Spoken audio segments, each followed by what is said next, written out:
My name is Evan Hill from All Seasons Exteriors here in Boulder, Colorado, doing a roof inspection. Guys, hopped up on your roof, been on all facets and all slopes of it, and just had a look around at anything I potentially thought, could be alarming or concerning.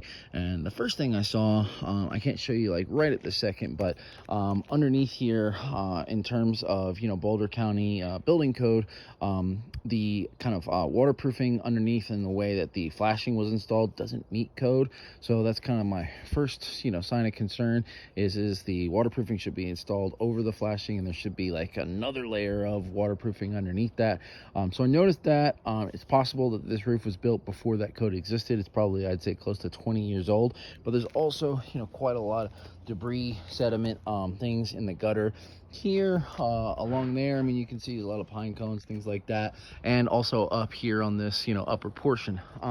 Now, it may not be causing a problem right now, but you're either gonna need to clean out these gutters, multiple times a year, or I suggest getting a gutter guard installed, so that they don't, clog up, overflow, and then cause leaks in your house.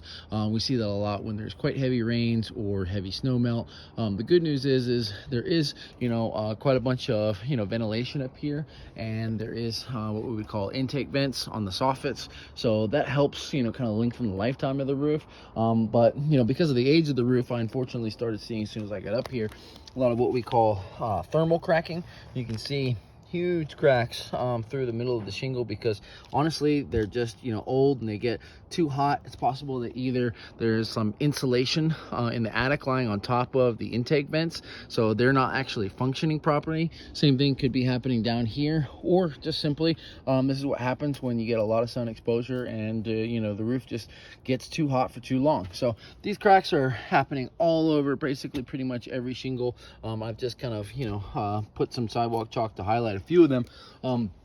But what happens is over time, as that gets worse, the shingles start to really rip, and then any kind of small windstorm can actually like rip shingles clean off.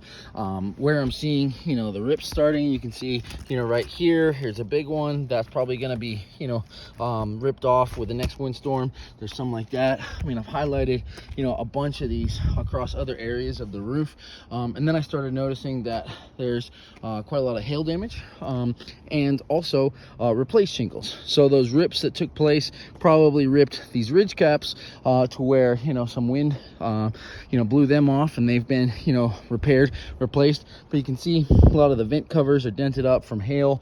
There's hail damage on just pretty much all of this part of the roof, but it's definitely close to about 5 years old. A lot more rips in a bunch of different areas, and here's some really bad weathered hail damage. Got some holes in that.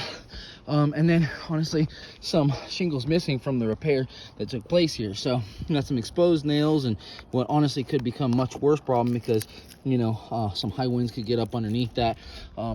So a lot of areas that I found for concern. Seems like somebody's made some small repairs in the past, but my professional opinion is the roof is kind of past its lifetime. It's maybe only got 1 year, max 2 left if you want to gamble before further damage, like I said, from wind and all these torn up rip shingles gets worse and causes some leaks in the attic.